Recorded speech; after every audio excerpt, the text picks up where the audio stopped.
வணக்கம். தமிழ் சினிமாவினுடைய முன்னணி இயக்குநர்களில் ஒருவரான வினோத்தினுடைய இயக்கத்தில் தளபதி விஜய் மற்றும் பலரின் நடிப்பில் இன்று வெளியாக இருந்த திரைப்படம் தான் ஜனநாயகன்.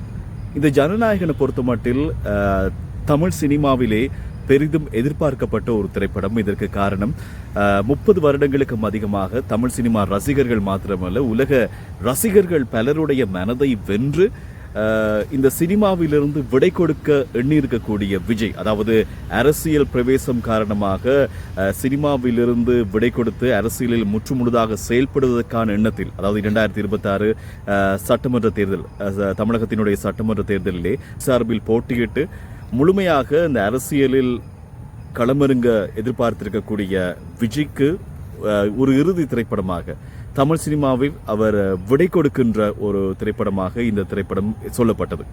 எனவே ரசிகர்கள் பலரும் எதிர்பார்ப்போடு காத்திருக்கின்றார்கள்.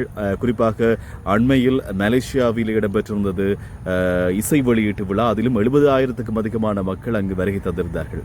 இந்த நிலையில் இன்று 9ஆம் தேதி ஜனநாயகன் திரைப்படத்துக்கான வெளியீடுக்கான ஒரு நாள் அறிவிக்கப்பட்டிருந்தாலும் கூட இதற்கான தணிக்கை சான்றிதழ், அதாவது US சர்டிபிகேட் இன்னும் வழங்கப்படாத ஒரு நிலைமை காணப்பட்டது. குறிப்பாக டிசம்பர் மாதமே இந்த தணிக்கை சான்றிதழை பெற்றுக்கொள்வதற்கான அத்தனை ஏற்பாடுகளையும் அந்த திரைப்படத்தின், அதாவது ஜனநாயகம் திரைப்படத்தினுடைய தயாரிப்பு குழு மேற்கொண்டிருந்தது. ஆனால் அதற்கான சான்றிதழ் அளிக்கப்படவில்லை. இன்று காலை வேளையில் உயர் நீதிமன்றத்திலே தொடர்ந்த வழக்கு, இந்த வழக்கு விசாரணைக்கு எடுத்துக் கொள்ளப்பட்டது. இந்த விசாரணையின் போது தணிக்கை சான்றிதழை வழங்குமாறு தனி நீதிபதி இன்று காலை வேளையிலே உத்தரவை பிறப்பித்திருந்தார். இருந்தாலும் கூட இந்தியாவினுடைய தணிக்கை வாரியம் சார்பிலே ஒரு மேல்முறையீடு மேற்கொள்ளப்பட்டிருந்தது. அந்த மேல்முறையீட்டினை உயர்நீதிமன்றத்தினுடைய தலைமை நீதிபதி விசாரித்திருந்தார். அந்த விசாரணைக்கு பின்னராக இதுவரும் 21ஆம் தேதி வரை இந்த வழக்கு ஒத்திவைக்கப்படுவதாக சொல்லப்படுகின்றது. அதாவது உடனே நாங்கள் இந்த தணிக்கை சான்றிதழை வழங்குவதோ அல்லது இதற்கான உத்தரவை பிறப்பிப்பதோ முடியாது. ஏற்கனவே இந்த தணிக்கை சான்றிதழ் கிடைத்த பிறகுதான் இந்த ரிலீசிங் டேட்டை அறிவித்திருக்க வேண்டும் என்று தலைமை நீதிபதி இப்பொழுது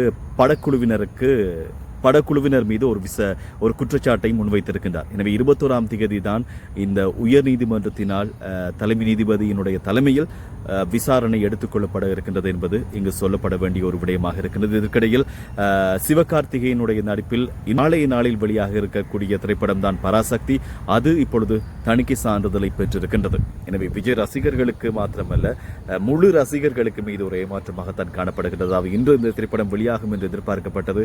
பொங்கல் வெளியீடாக இருக்கும் என்று எதிர்பார்க்கப்பட்டாலும் கூட இந்த தணிக்கை சான்றிதழ் இப்பொழுது வழங்கப்படாததன் காரணமாக 21ஆம் தேதி தான் இந்த வழக்கு விசாரணைக்கு எடுத்துக்கொள்ளப்பட இருக்கின்றது.